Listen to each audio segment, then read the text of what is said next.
আসসালামু আলাইকুম। জানিয়ে দেব এই মুহূর্তে হাতে পাওয়া সর্বশেষ ভয়ঙ্কর কিছু আন্তর্জাতিক আপডেট বাংলা সংবাদ। শুরুতেই থাকছে সংবাদ শিরোনাম।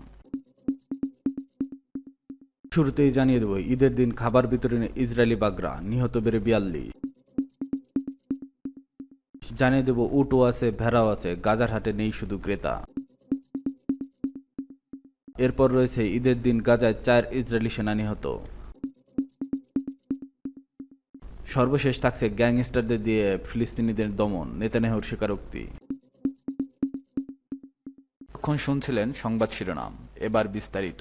প্রিয় দর্শক, আপনি যদি এই চ্যানেলে নতুন হয়ে থাকেন, ভিডিওটি দেখতে দেখতে চ্যানেলটি সাবস্ক্রাইব করে আমাদের সাথেই থাকুন।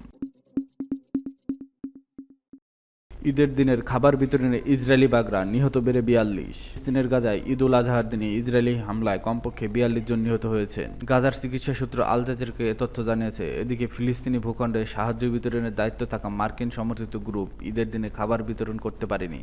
তারা জানিয়েছে তারা সব কেন্দ্র পরবর্তী নির্দেশ না দেওয়া পর্যন্ত বন্ধ থাকবে। স্থানীয় স্বাস্থ্য কর্তৃপক্ষ জানিয়েছে শুক্রবার খান ইউনুসের দক্ষিণাঞ্চলীয় নাসের হাসপাতালে 16টি মৃতদেহ পৌঁছেছে। উত্তর গাজার আল শিফা হাসপাতালেও আরও 16টি, গাজার শহর আল আহলি ব্যাপটিস্টিক হাসপাতালে 5টি, দেইর আল বালায় আর আকসা মার্টিয়াস হাসপাতালে আরও 5টি মৃতদেহ পৌঁছেছে। আল জাজিরার প্রতিবেদক তারেক আবু আজম দেইর আল বালা থেকে জানিয়েছে, গাজায় ঈদ এভাবেই হচ্ছে। সাধারণ আনন্দের সঙ্গে পরিণত এই মুসলিম উৎসব এবছর তাদের হারানোর বেদনা এবং অকল্পনীয় পরিস্থিতিতে মানিয়ে নেওয়ার একটি মর্মান্তিক স্মারক হয়ে উঠেছে।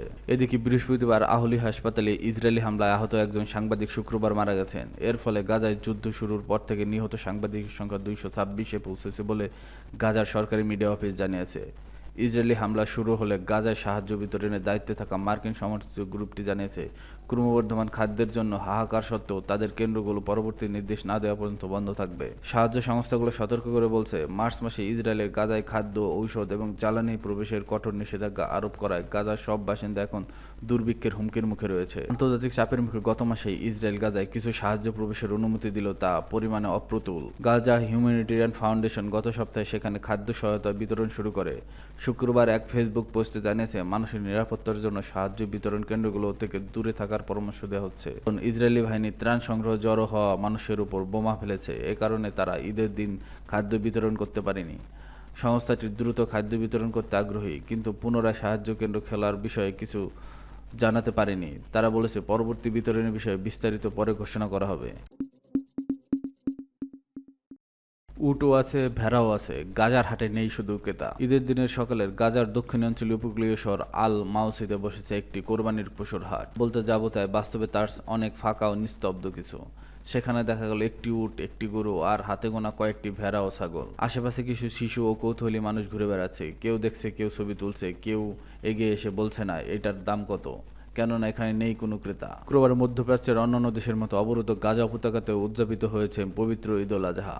কাগজে কলমে উদযাপন বলা হলো, বাস্তবে সেখানে নেই কোনো ঈদের আমেজ। যুদ্ধের ধ্বংসস্তূপ, খাদ্য সংকট, অর্থনৈতিক দুর্দশা ও মানবিক বিপর্যয়ের মাঝে ঈদ দিন যেন কেবল একটি স্মৃতি। ঈদ উল আজহার প্রধান অনুষঙ্গ কোরবানি। মুসলিমরা এদিন পশু জবাই করে তার একাংশ বিলিয়ে দেন দরিদ্রের মাঝে। কোরবানির এই ঐতিহ্য একসঙ্গে আনন্দ, সংহতি ও ত্যাগের বার্তা বহন করে। কিন্তু গাজাবাসীর পক্ষে কোরবানি দেওয়া তো দূরের কথা, তাদের অনেকের পক্ষে এক টুকরো রুটিও জোগাড় করা হয়নি।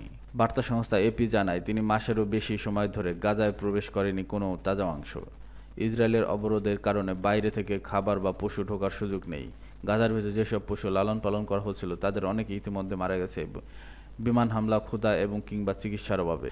বেঁচে থাকার যেসব পশু আছে তাদের নিয়েই বসেছে আল মাউসির হাট। সেখানে আবদেল রহমান মাদি নামের এক মধ্যবয়স্ক বাবা এপিকে বলেন, আমরা এমনকি রুটি কেনার সামর্থ্যও নেই, কোনো মাংস, কোনো সবজি কেনারও সামর্থ্য নেই। দূরের খান ইউনুস শহরে কিছু দোকানে দেখা গেল খেলনা আর পুরনো কাপড়। কিছু অভিভাবক ঈদের দিনে সন্তানদের মুখে একটুখানি হাসি ফোটাতে দরদাম করছেন, কিন্তু বেশিরভাগই দাম শুনলে চলে যাচ্ছেন চুপচাপ।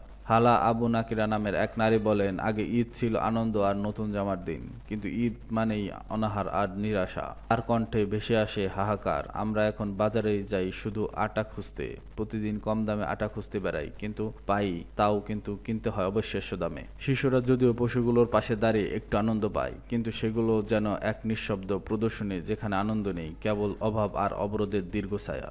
গাজায় ঈদ এখন আর উৎসব নয়, এখানকার ঈদ মানে একটি উট, একটি গরু, কয়েকটি ভেড়া আর অসংখ্য শূন্য পকেট। ঈদের দিন গাজায় 4 ইসরায়েলি সেনা নিহত। ফিলিস্তিনের গাজার একটি ভবনে বিস্ফোরণে 4 ইসরায়েলি সৈনিক নিহত এবং 5 জন আহত হয়েছেন। দখলদারদের সামরিক বাহিনী বিষয়টি নিশ্চিত করেছেন। ইসরায়েলের প্রতিরক্ষা বাহিনী বরাতে তার টাইমস অফ ইসরায়েল প্রতিবেদনে বলা হয়, সন্ত্রাসী গোষ্ঠী হামাসের বিরুদ্ধে চলমান অভিযানের মধ্যে শুক্রবার সকালে দক্ষিণ খান ইউনিসের ওই ঘটনা ঘটে। এদিন গাজায় ঈদ উল আজহা পালিত হয়। নিহত 2 সৈনিকের নাম হলো মাগলান কমান্ডো ইউনিটের সার্জেন্ট মেজর চেন গ্রস ও স্টাফ সার্জেন্ট ইয়োব রাভার। তিনি হালম কমব্যাট ইঞ্জিনিয়ারিং ইউনিটের সদস্য। সামরিক বাহিনী জানিয়েছে অন্য 2 সৈনিকের নাম পরে প্রকাশ করা হবে। আইডিএফের প্রাথমিক তদন্ত অনুসারে সৈনিকরা সম্ভাব্য সন্ত্রাসী অবকাঠামো যেমন সুড়ঙ্গ খুঁজতে ভবনটিতে প্রবেশ করেছিল।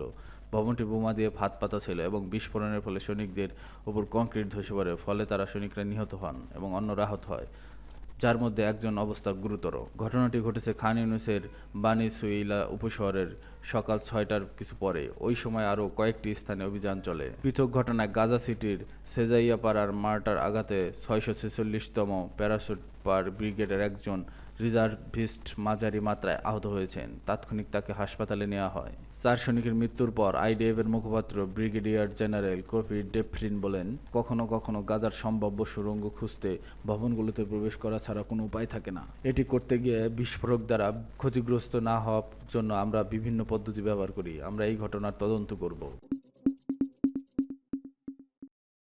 গ্যাংস্টার দিয়ে ফিলিস্তিনিদের দমন, নেতানিয়াহুর স্বীকারোক্তি। ইসরায়েল অবরুদ্ধ গাজা উপত্যকায় দমন নীতি বাস্তবায়নের নতুন এক বিপজ্জনক কৌশল নিয়েছে হামাসের বিরুদ্ধে লড়তে অপরাধী গ্যাং ও আইএস সংশ্লিষ্ট সশস্ত্র গোষ্ঠীকে ব্যবহার করছে তারা। এই তথ্য সরাসরি স্বীকার করছে দেশটির প্রধানমন্ত্রী বেনিয়ামিন নেতানিয়াহু। এক ভিডিও বার্তায় নেতানিয়াহু বলেন, নিরাপত্তা কর্মকর্তাদের পরামর্শ, গাজার ভেতরে হামাসের বিরুদ্ধে আমরা কিছু স্থানীয় গোত্র ও পরিবারের সদস্যের সক্রিয় করেছি। তবে তিনি স্বীকার করেননি যে এদের অনেকেই সশস্ত্র গ্যাং এবং ত্রাণবাহী ট্রাক লুটের সঙ্গে জড়িত। ইসরায়েলি সংবাদ মাধ্যম হারেজয়ের টাইমস অফ ইসরায়েল পৃথক প্রতিবেদনে বলেছে, এই গোষ্ঠীগুলোর মধ্যে একটি ইসলামিক স্টেট ঘনিষ্ঠ সশস্ত্র চক্রান্ত রয়েছে, যাদের ইসরায়েল সরাসরি অস্ত্র সহায়তা দিচ্ছে। গোষ্ঠীর নেতৃত্ব দিচ্ছে দক্ষিণ গাজার এক প্রভাবশালী গোত্রের সদস্য ইয়াসের আবু সাবাব। টাইমস অফ ইসরায়েলের সামরিক সূত্র জানিয়েছে, এই গ্যাংকে ইসরায়েল যেসব অস্ত্র সরবরাহ করছে তার মধ্যে হামাসের কাছে থেকে জব্দ করা অস্ত্রও রয়েছে। গোষ্ঠীটি বর্তমানে রাফা অঞ্চলের ইসরায়েলি বাহিনীর নিয়ন্ত্রণাধীন এলাকায় সক্রিয় রয়েছে। হামাস সম্প্রতি একটি ভিডিও প্রকাশ করেছে যেখানে দেখা যায় এই গ্যাং সদস্যদের লক্ষ্য করে হামলা চালাচ্ছে তারা। বিষয়টি সামনে আসতেই সমালোচনার মুখে পড়ছে নেতানিয়াহুর প্রশাসন। সাবেক ইসরায়েলি প্রতিরক্ষামন্ত্রী ও বিরোধী দলীয় নেতা অ্যাভিগডর লিবারম্যান বলেন, যেভাবে একসময় পিএলএকে ঠেকাতে হামাসকে অর্থায়ন করেছিল ইসরায়েল, এখন ঠিক একইভাবে হামাসকে মোকাবেলা আরেকটি সশস্ত্র বাহিনী তৈরি করছে নেতানিয়াহুর সরকার। নেতানিয়াহুর এই স্বীকারোক্তির দিনেই ইসরায়েলি বাহিনীর বিমান হামলায় আরও অন্তত 70 জন ফিলিস্তিনি নিহত হয়েছেন। মানবাধিকার সংস্থাগুলো বলেছে, এই নতুন কৌশল শুধু সংঘাতই বাড়াবে, শান্তি নয়। বিশ্লেষকরা মনে করছেন, ইসরায়েলের এই পদক্ষেপ ফিলিস্তিনি সমাজে গৃহযুদ্ধ উস্কে দিতে পারে এবং মানবিক সংকটকে আরও জটিল করে তুলতে পারে।